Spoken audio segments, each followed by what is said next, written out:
వారాహి నవరాత్రుల సందర్భంగా అష్టైశ్వర్యాల కొరకై అత్యంత శక్తివంతమైన శ్రీ వారాహి పాశుపత హోమం సంప్రదించండి. నమస్కారం గురుగారు. నమస్కారం అండి స్వప్న మేడం గారు. గురుగారు, మనం అయితే కనుక ఒక్కొక్క రాశికి సంబంధించిన క్షేత్రం గురించి అయితే తెలియజేస్తూ వస్తున్నాము. ఇప్పుడు కర్కాటక రాశి దగ్గర ఉన్నాం గురుగారు. ఈ కర్కాటక రాశి వారికి టైం బాగాలేదు, లేకపోతే మా జీవితంలో ఎలాంటి మార్పు చూడలేకపోతున్నాము, వివాహం అవ్వట్లేదు, లేకపోతే సంతానం కలగట్లేదు అన్నప్పుడు వీళ్ళు అసలు ఏ క్షేత్రానికి వెళ్తే వీళ్ళ జీవితం ఒక మార్పు అనేది వస్తుందంటారు? ఈ విషయాలు తెలియజేస్తారా? తప్పకుండా అమ్మ.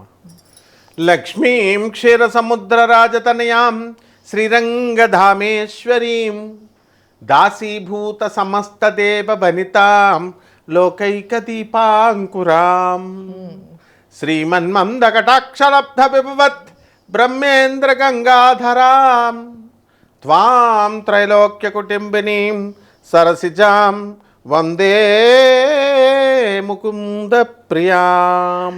సంతోషం గురుగారు. ఈవిడెవరంటే మహాలక్ష్మి తల్లి జగన్మాత అంటారు. అవును, పార్వతిని జగన్మాత అంటాం, సరస్వతిని జగన్మాత అంటాం, లక్ష్మిని జగన్మాత అంటాం. త్రిమూర్తి స్వరూపం బాగుంది. జగన్ మమ్మీ అనమాట. అంటే ఏంటంటే ఈ ప్రపంచానికి అందరికంటే ఎక్కువ అందరూ కావాలనుకునే తల్లి మహాలక్ష్మి తల్లి. తెంగర బుచ్చి అంటే ఏమో పెద్ద తెలివి ఉండదు పాపం అమ్మవారు. Parvatidevi she is very intelligent, Saraswatidevi is also very intelligent, కానీ లక్ష్మీదేవి నాట్ ఇంటెలిజెంట్. పురాణాలు చెప్తున్నాయి. రాధమ్మ తల్లిని చూడండి. ఆ రాధమ్మ తల్లి అందరూ కృష్ణుడు దొంగోడరా బాబు అని ఆయన భార్య అయినటువంటి లక్ష్మీదేవి రూపంలోనే మరొక అవతారం అయినటువంటి రుక్మిణీదేవి కూడా చెప్పుద్ది. కృష్ణుడు మాయగాడు, ఏమనుకుంటున్నావు నువ్వు, కృష్ణుడు నేను నమ్మను, రాధా నేను నిన్ను నమ్ముతాను, డోంట్ బిలీవ్ దట్ ఫెలో అని చెప్పుద్ది. అయినా సరే రాధమ్మ తల్లి yes I don't believe Rukmini, don't worry అని చెప్పుద్ది. అక్కడ కృష్ణుడు వచ్చి రాధా అని పిలవగానే మళ్ళీ ఐసైపోయి కృష్ణుడు చెప్పిందే చేస్తుంది ఆమె. అంటే అమాయకురాలు అని అర్థం. ఈ ప్రపంచంలో తెలియనటువంటి వాళ్ళందరూ కూడా లక్ష్మీదేవి చాలా కష్టమేమో అనుకుంటారు. లక్ష్మీదేవి చాలా తేలిక. అందుకే ప్రపంచంలో టాటా బిర్లాలు, నేతా అంబానీలు, వీళ్ళందరూ కూడా కోటీశ్వర్లు ఎందుకు అయ్యారంటే లక్ష్మీ ఉపాసన. అయితే ఇప్పుడు మనం కర్కాటక రాశి వారికి వచ్చేద్దాం. ఈ కర్కాటక రాశిలో శ్రీరామచంద్ర ప్రభువు పుట్టాడు పునర్వసు నక్షత్రంలో. అలాగే పుష్యమి, పునర్వసు, ఆ యొక్క ఆరుద్ర నక్షత్రము మిథున రాశికి వెళ్ళి ఆ తర్వాత ఈ యొక్క ఆశ్లేష నక్షత్రం వస్తుంది. ఆశ్లేష నక్షత్రం కూడా మనకి మిథున రాశి, ఈ కర్కాటక రాశిలోకి వస్తుంది. చూసారా ఎంత బాగా చెప్తున్నారు మీరు. ఆశ్లేష నక్షత్రం ఎక్స్పర్ట్ అయిపోయారు మీరు. అంతే లక్ష్మీ కటాక్షం, సరస్వతి కటాక్షం, పార్వతి కటాక్షం మూడు వచ్చేసినాయి అమ్మ స్వప్న. అయితే ఇక్కడ ఏమైందంటే కర్కాటక రాశి వాళ్ళు సున్నిత మనస్కులు పాపం. దానివల్ల ఏమవుతుందంటే కొంచెం హర్ట్ అయిపోతూ ఉంటారు. వీళ్ళ భవిష్యత్తు ఎలా ఉందరా నాయన ఇప్పుడు అంటే అష్టమ రాహు అనమాట. అంటే ప్రతి దానికి కూడా పాపం మెంటల్ టెన్షన్. స్టూడెంట్స్ కష్టపడి చదువుతారు పాపం, ఎగ్జామ్ రాస్తారు, ఫెయిల్ చేసేస్తారు వాళ్ళు. వీళ్ళ తప్పేమి లేదు, అయినా సరే ఫెయిల్ అయిపోతారు. ఇప్పుడు మళ్ళీ వెళ్ళి పాపం రాసుకుంటారు. అంటే కర్కాటక రాశి వాళ్ళకి ఈ సంవత్సరం అంతా కూడా అమ్మ రెండోసారి ప్రయత్నించాల్సినటువంటి అవసరం ఉంది. ఎందుకు చేస్తారు అందరూ కూడా ఇప్పుడు జస్ట్ ఒకసారే అయిపోవాలనుకుంటారు, రెండోసారి ట్రైయే చేయరు అసలు. కాబట్టి కర్కాటక రాశి వారు సున్నిత మనస్కులు, తర్వాత జుట్టు బాగా పెరుగుతుంటుంది, అండ్ నెక్స్ట్ మంచి ఫిజిక్ ఉంటుంది, మంచి ఒడ్డు పొడుగు ఎత్తు అంతా కూడా. అండ్ వీళ్ళ దగ్గర ఉన్నటువంటిది ఏంటంటే అమ్మ సంసారానికంటే కూడా కాపరానికంటే కూడా వృత్తికి ఎక్కువ ఇస్తారు. అది ఈ రాశి వారి స్పెషాలిటీ. అందుకే ఇప్పుడున్నటువంటి కర్కాటక రాశి వాళ్ళందరూ కూడా 80% కోర్టుల్లో కేసులు వేసుకున్నారు భార్యాభర్తలు. పాపం వీళ్ళ తప్పు లేదు, భర్తలు వేసేయడమే. లేకపోతే ఎందువల్లంటే ఇప్పుడు చెప్తాను చూడండి. ఆదివారము యూట్యూబ్లో వచ్చిన తర్వాత ఎక్కువైపోయినాయి డైవర్స్లు కర్కాటక రాశి వాళ్ళకి. ఎందువలన రీజన్ ఏంటంటే ఆదివారం ఏమండి భర్త పిలిస్తే ఈరోజు నేను సూర్యనారాయణ మూర్తి పూజ చేశాను, ఉపవాసం బ్రహ్మచర్యం అన్నాడు మా గురుగారు. నెక్స్ట్ సోమవారం శివుడు అంటున్నారు, మంగళవారం సుబ్రహ్మణ్యేశ్వర స్వామి, బుధవారం, ఈ రకంగా 7 వారాలు చెప్తే భర్త కోపం వచ్చి నీకు డైవర్స్ అంటున్నాడు. వీళ్ళకి అసలే ఇగో ప్రాబ్లంలు, ఈ రకరకాల ప్రాబ్లంలు, ఇవన్నీ వచ్చి ఇంచుమించు కావాల్సే సర్వే చేసుకోండి.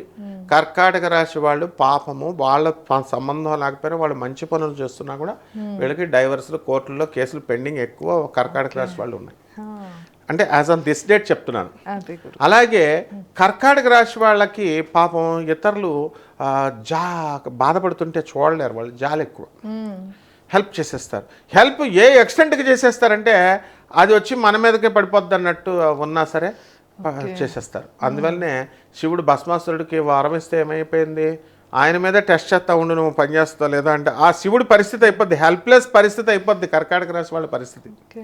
సో అందువల్ల వీళ్ళు చాలా కేర్ఫుల్గా వివేకంతో నేర్చుకోవాలి. But they will flourish in life.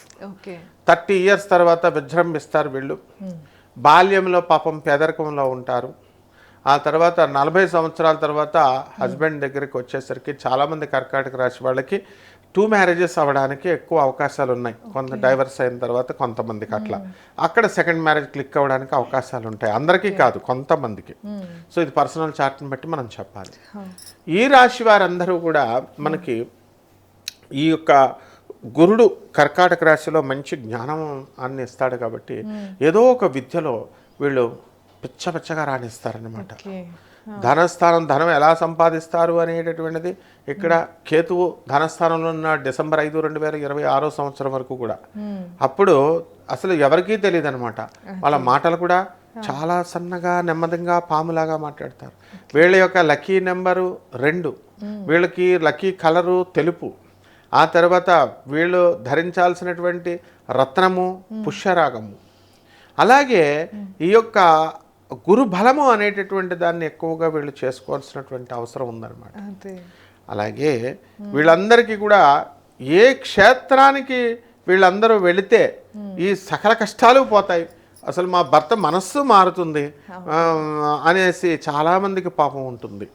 అటువంటి వాళ్ళందరూ కూడా మనకి కొల్హాపూర్ మహాలక్ష్మి గుడికి వెళ్ళాలమ్మా. కొల్హాపూర్ మహాలక్ష్మి ఏం చేసిందంటే, అసలు ఎవరి కొల్హాపూర్ మహాలక్ష్మి అని అంటే శ్రీ మహావిష్ణువు లక్ష్మీదేవి ఇద్దరు హాయిగా కాపురం చేసుకుంటున్నారు. ఏదో ఒకటి ఖాన్ దాదాతో జోకులు వేయొద్దు అని బ్రహ్మానందం సినిమా చెప్తాడు, ఖాన్తో గేమ్స్ అంటాడు. అలా విష్ణుమూర్తి లక్ష్మీదేవిని అమ్మాయికరాలే కదా జోకులు వేద్దాం అనుకొని పాపం గేమ్స్ ఆడాడు. ఆవిడ అదృశ్యం అయిపోయి వెళ్ళిపోయింది.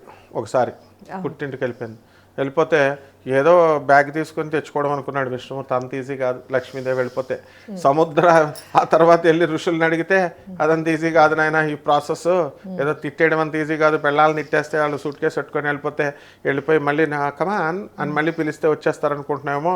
పెద్ద మనుషులు ఇన్వాల్వ్ అయిపోతారు, తల్లిదండ్రులు ఇన్వాల్వ్ అయిపోతారు, అంతా కూర్చోబెట్టి నీకు చైరేసి మీటింగ్ పెట్టేసి పంచాయతీ పెట్టేస్తారు నాయన, బోర్డు మీటింగ్ అని చెప్తే ఎలాగైతే ఈ మగవాళ్ళకందరికీ తెలియదో విష్ణుమూర్తికి కూడా తెలియలేదు పాపం. వెళ్ళేసరికి లక్ష్మీదేవి సముద్రంలోకి వెళ్ళిపోయింది. ఆ తర్వాత ఋషులందరూ ఏం చెప్పారు, నాయన నువ్వు సముద్రాన్ని మదించాలన్నారు. అలా చిలకాలి. చిలకాలంటే ఏదైనా చిన్న కవ్వమ వాసుకి సర్పరాజుని పిలవాలి. దేవతలు ఒక్కడే సరిపోరు, ఒక పక్షాన తోక పట్టుకుంటున్నారు వాళ్ళు. తలకాయ పట్టుకోవడానికి రాక్షసులను బతిమాలుకున్నారు. ఏ నువ్వు రాక్షస వైరివి, నువ్వు నీకెందుకు చేస్తాం మేము హెల్ప్ అని విష్ణుమూర్తిని వాళ్ళు చేయాలన్నారు. మళ్ళీ వాళ్ళు వీళ్ళు కలిసి అది పడిపోతుంది బుడుక్మని మందర పర్వతాన్ని పెట్టారు. ఈయన వెళ్ళి ఇలాగా తాబేలు అవతారం ఎత్తి కింద కూర్చొని ఇలా కాపలా ఇలా పైకి లేపుతున్నాడు. ఎంత పెద్ద ప్రాసెస్ అయిన తర్వాత వరుస పెట్టి ఒకటొకటి వచ్చేస్తున్నాయి. ఏంటి విషం వచ్చేస్తుంది, బాబా ఏం చేసుకోవాలి విషం అంటే పాపం శివుడు వచ్చి హెల్ప్ చేస్తాడు. ఇలా రకరకాల కామధేను కల్పవృక్షం అన్నీ వచ్చేసినాయి. అన్నీ వచ్చేసిన తర్వాత ఆఖరణ మహాలక్ష్మి తల్లి వచ్చింది. మహాలక్ష్మి తల్లిని తీసుకెళ్ళడానికి ఇంకెప్పుడు కాంతో గేమ్స్ ఆడకని సముద్రుడు చెప్తాడు. లక్ష్మీదేవిని కాపురం చేసుకుంటున్నాడు. బాగుంది. విష్ణుమూర్తి ఒకసారి కోర్టులో కేసు, పోలీస్ స్టేషన్లో కేసు వేసిన తర్వాత ఆడవాళ్ళు మగాళ్ళకి బుద్ధి వచ్చి కాపురం చేసుకుంటారు బాగా. ఆ టైప్లోనే జరిగింది. కాకపోతే ఇక్కడ ఏం జరిగింది, మళ్ళీ ఒకరోజు ఆపదలు అస్తమానం రావు కదా, అష్టమ రాహు వచ్చాడు ఇప్పుడు కర్కాటక రాశి. అలా విష్ణుమూర్తి జాతకంలోకి వచ్చేసి ఏం జరిగిందంటే భృగు మహర్షి వచ్చాడు. ఏంటి నువ్వు నన్ను కేర్ చేయట్లేదని పడేల మీద అన్నాడు. గుండెని తన్నేసరికి విష్ణు వక్షస్థల స్థితిలో ఉంటుంది ఆమె. విష్ణు వక్షస్థల స్థితాలయాం అక్కది ఆమె ప్లేస్. నా ప్లేస్ని అన్నాడు వాడు, నువ్వేమో వాడు కాలు పట్టుకొని పిసుకుతున్నావు అని చెప్పేసి అయితే గుడ్ బై అని చెప్పేసి వెళ్ళిపోయింది ఆమె. కొల్హాపూర్లో సెటిల్ అయిపోయింది. ఆ కొల్హాపూర్లో వెళ్ళిపోయిన తర్వాత విష్ణుమూర్తి పిచ్చోడైపోయాడు. నాలా గడ్డం పెంచుకొని పిచ్చోడైపోయి తపస్సు చేసుకుంటూ దరిద్రుడైపోయాడు. అందుకని దరిద్ర నారాయణుడు అన్నారు ఆయన్ని. ఆ తర్వాత ఈ మహాలక్ష్మి తల్లి అక్కడ కొల్హాపూర్లో ఏమైపోయింది, తల్లి జగజ్జనని చక్కగా పుష్పాలతో ఆ కొల్హాపూర్ మొత్తం ఊరంతా ప్రజలంతా చేస్తుంటే భక్తులను అనుగ్రహిస్తా కూర్చుంది. భర్తను మర్చిపోయింది. భర్తను మర్చిపోతే అప్పుడు పెద్ద ప్రాసెస్ అయిన తర్వాత విష్ణుమూర్తి క్షమాపణలు చెప్పుకొని పెద్ద మనుషుల మీటింగ్లు ఎలా అయితే తెచ్చుకొని భార్యను తెస్తారో అంత గొప్ప గుడి. ఈ గుడిలో ముఖ్యంగా కర్కాటక రాశి వాళ్ళు భార్యాభర్తల మధ్య ఫైటింగ్లు జరుగుతున్నాయి కాబట్టి, కోర్టు కేసుల్లో వేసుకున్నారు కాబట్టి, ఎవరైతే ఈ గుడికి చక్కగా వెళ్తారో అటువంటి వాళ్ళందరికీ కూడా భార్యాభర్తల మధ్య ఫైటింగ్ సాగిపోతాయి. కోర్టు సమస్యలు ఆడవాళ్ళకి అనుకూలంగా తీర్పులు వస్తాయి, కాపరాలు నిలబడతాయి. అంతేకాదు మరి బ్రహ్మాండమైనటువంటి పొజిషన్ కూడా వస్తుంది. ఎలా అంటే ఒక deputy commissioner of commercial taxes madam నాకు తెలుసు, నా శిష్యురాలు ఆమె. అస్తమాను కొల్హాపూరే లేదు, ఇప్పుడు ఆమె జాయింట్ కమిషనర్ అయిపోయారు. ఈ రకంగా అంటే ప్రమోషన్ ఇస్తుంది లక్ష్మీదేవి. అంటే దేవాలయానికి వెళ్ళిపోతేనే కాదు, ఆమె మంచి పాపం ఆవిడ కష్టపడతారు, సేవ చేస్తారు, ఇవన్నీ ఉంటాయి. సో అలా మనం కూడా అమ్మ ఎవరైతే సకల కష్టాలు ఉన్నారో డిస్కరేజ్ అయిపోకుండా, నిరాశపడిపోయి సూసైడ్ చేయటమ్స్ ఇలాంటివన్నీ పిచ్చి పిచ్చి చూడకుండా చేసుకోకుండా ఈ కొల్హాపూర్ మహాలక్ష్మి క్షేత్రానికి కనుక వెళ్ళినట్లయితే వాళ్ళకి బ్రహ్మాండంగా ఈ యొక్క అప్పుల బాధలు అన్నీ పోతాయి, షేర్స్లో మంచిగా తగులుతాయి, స్టాక్స్ మార్కెటింగ్లు ఇవన్నీ కూడా లాటరీలు గేటరీలు బాగా తగిలి టాప్ నెంబర్ 1 అవుతారమ్మా. తప్పకుండా గురుగారు. సో విన్నారు కదా, కర్కాటక రాశికి సంబంధించిన క్షేత్రం గురించి అయితే గురుగారు ఎంతో చక్కగా తెలియజేశారు. ఇంకా మీకు ఏమైనా సందేహాలున్నా, ఎలాంటి సమస్యతో ఇబ్బంది పడుతున్నా ఒకసారి గురుగారిని సంప్రదించాలి అంటే స్క్రీన్ పైన స్క్రోల్ అయ్యే నెంబర్కి కాంటాక్ట్ అవ్వచ్చు. ధన్యవాదాలు.